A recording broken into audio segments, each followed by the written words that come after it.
बिस्मिल्लाहिर्रहमानिर्रहीम। व्यूअर्स, आप देख रहे हैं PSA डिजिटल और मैं हूं आपका होस्ट मोहम्मद अहमद साजिद। इस वक्त हम मौजूद हैं गवर्नमेंट हाई स्कूल नंबर 1 हवेली लखा में और हमारे इस इदारा के बहुत ही सीनियर और इंग्लिश के माहिर हमारे टीचर जनाब गुलजार अहमद साहब जो हैं वो बच्चों को 10th क्लास को टेंसेस के हवाला से जो है वो आज अपना लेक्चर जो है वो डिलीवर कर रहे हैं। तो हम भी और आप भी इनका लेक्चर देखें। इनका लेक्चर जो बच्चा ये सुन लेगा मैट्रिक में वो फेल नहीं होगा। ये इतने काबिल टीचर हैं और आज आपको ये मैट्रिक पास करने के लिए जो है इंग्लिश का सब्जेक्ट जो है जिसमें अक्सर बच्चे फेल हो जाते हैं, पास करने के लिए जो आपको जबरदस्त किस्म की टिप्स देंगे। तो sir carry on please. Students, today we take a start of the indefinite tense. You know, there are 3 A's: present, past and future. Every age has 4 categories: present, past and future. Okay? Yes, sir. Yes. Every age, present has 4 categories, past has 4 categories, and future has 4 categories. Okay? Yes, sir. Now we take a start of indefinite. Indefinite means present indefinite tense, past indefinite tense, and future indefinite tense. Now the second term of except indefinite, the second is past continuous. If we take a continuous means present continuous, past continuous and future continuous. Same one is perfect. इसके अलावा अगर हम perfect continuous लगा दें तो perfect continuous में present perfect continuous, past perfect continuous and future perfect continuous. लेकिन आज हमने जो स्टार्ट लेना है जस्ट वो इंडेफिनिट के एतबार से लेना है। इंडेफिनिट फेल, फाल, मतलब फेल, माजी, मतलब और फ्यूचर, फेल, मुस्तकबिल। मुस्तकबिल किसको कहते हैं? आने वाला जमाना। क्या कहते हैं? आने वाला जमाना। प्रेजेंट इंडेफिनिट किसे कहते हैं? मौजूदा जमाने को कहते हैं। मौजूदा जमाना भी कह सकते हैं, आप इसे रोजमर्रा का मामूल भी कह सकते हैं। यानी रोजमर्रा का मामूल जो डेली आप काम करते हैं वो भी मौजूदा हालत में। मैं सुबह सवेरे उठता हूँ, ठीक है, कुरान पाक की तलावत करता हूँ, नमाज पढ़ता हूँ, सैर को जाता हूँ, वापस आता हूँ, यूनिफॉर्म पहनता हूँ, स्कूल चला जाता हूँ, एक्सेट्रा। ठीक है, you can take a lot of examples. Okay, then we will take a start of tense. Past indefinite tense में गुजरा हुआ जमाना जाहिर होगा। कौन सा जमाना होगा? गुजरा हुआ जमाना। गुजरा जमाने में क्या होगा? वो काम, उसने काम किया, मैंने खत लिखा, हमने क्रिकेट खेला, ठीक है, वो स्कूल गया या तुम स्कूल गए, हम स्कूल गए। ओके, उसके बाद फ्यूचर इंडेफिनिट टेंस की बात करेंगे। फ्यूचर इंडेफिनिट टेंस जाहिर करता है आने वाले जमाने को। किस जमाने को? आने वाला जमाना होता है। आने वाले जमाने में क्या होगा?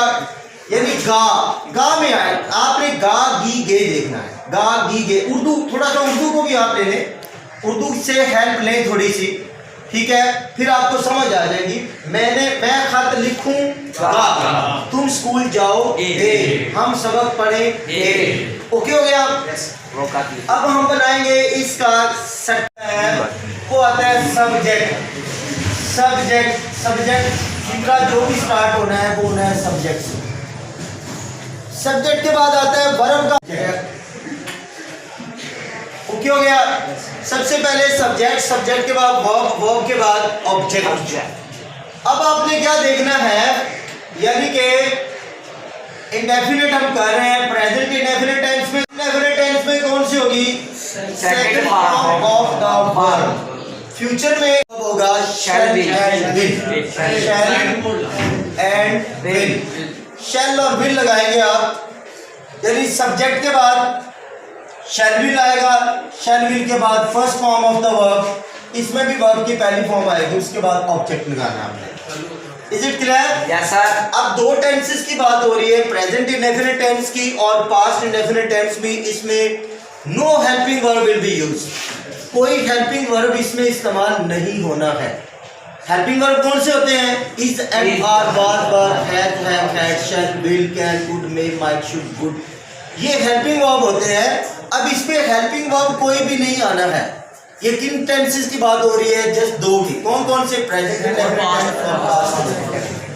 सिर्फ you will have to use simple verb, first form and the second form, यानी कि प्रेजेंट इंडेफिनिट टेंस में after subject you will have to use first form of the verb, and in past indefinite tense after subject you will have to use the second form of the verb, second form of the verb. Okay हो गया? And we will take up sentence structure, subject, subject के बाद verb, verb के बाद आएगा object.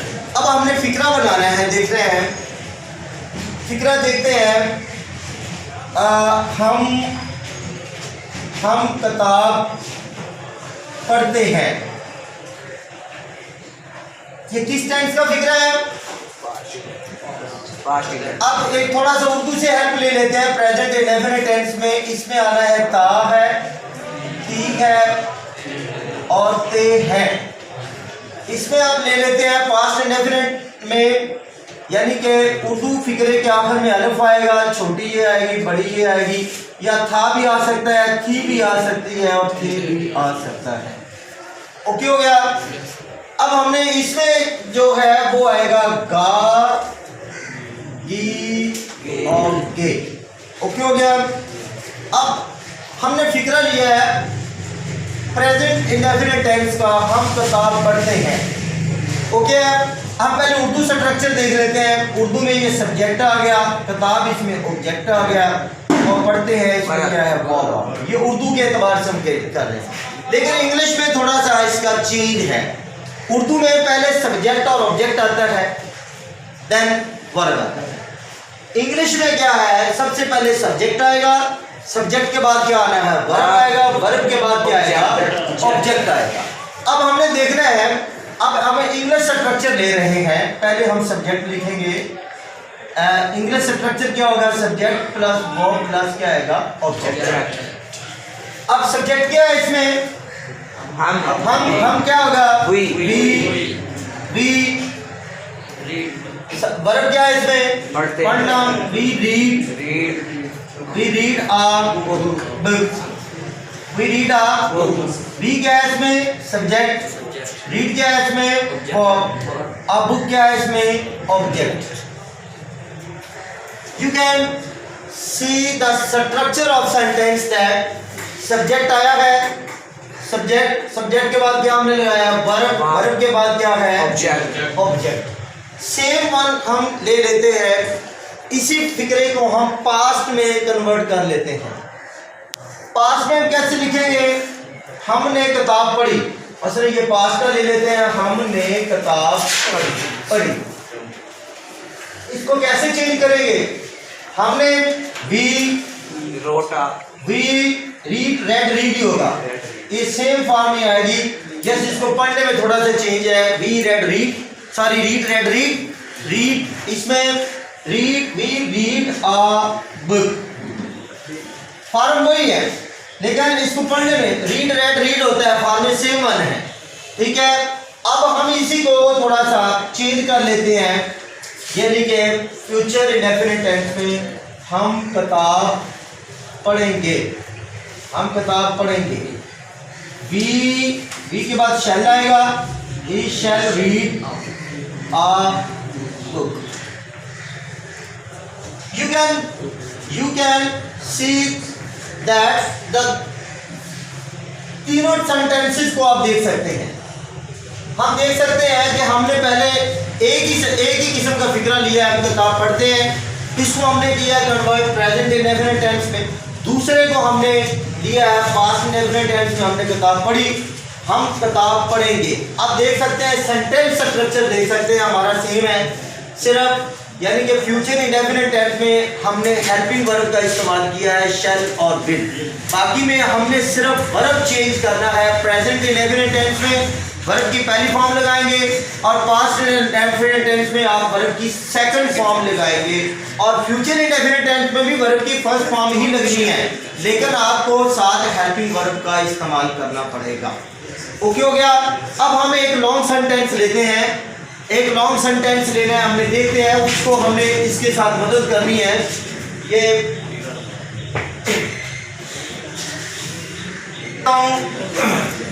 वो खाना खाता है, वो खाना खाता है। अब देख ले इसकी इंग्लिश क्या है, वो खाना खाता है ही। एक बात और भी ध्यान में रखना है, अगर आपका सब्जेक्ट जो है सिंगुलर आ गया है, singular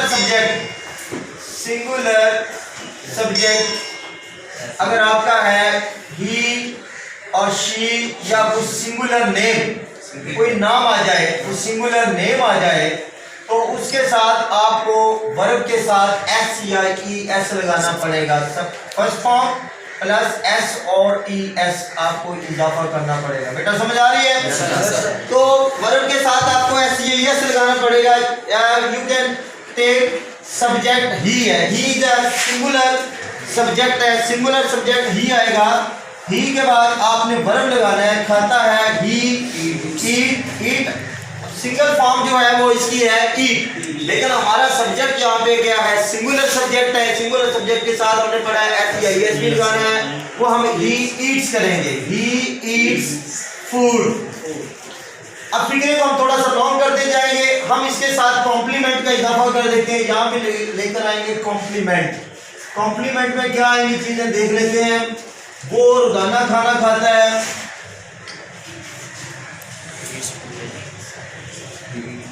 he eats food, daily का इजाफा कर ले हम साथ।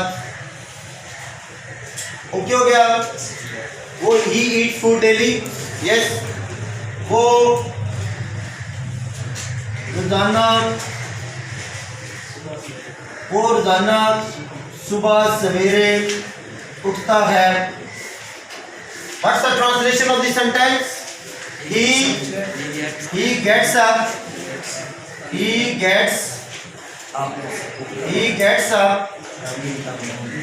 daily early in the morning। Same और अगर आपने इसको पास्ट इंडेफिनिट टेंस में कन्वर्ट करना तो फिर क्या करेंगे हम, उसने खाना खाया, ठीक है, ये पास्ट इंडेफिनिट टेंस पे हो जाएगा। ही वर्ब चेंज करना है सिर्फ आपने, ईट्स की जगह पर क्या लगाएंगे, एट। ही एट फूड, वो सुबह सवेरे उठता था। ही गेट को क्या करेंगे, गॉट कर लेंगे, he got up early in the morning. अगर हम इसी को फ्यूचर में कन्वर्ट करना चाहें, वो रोजाना खाना खाएगा, तो फिर कैसे करेंगे, ही विल, शैल और विल लगाएंगे।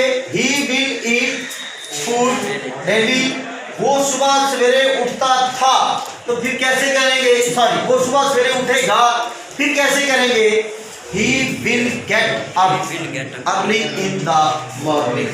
ओके हो गया। आज हमने सिर्फ अफर्मेटिव सेंटेंसेस करने हैं। अफर्मेटिव भी कह लेते हैं इनको, डेक्लेरेटिव भी कह लेते हैं, पॉजिटिव सेंटेंसेस कह लेते हैं। आज हमने जस्ट इतना करना है और कल हम इसके बारे में, नेगेटिव के बारे में सीखेंगे।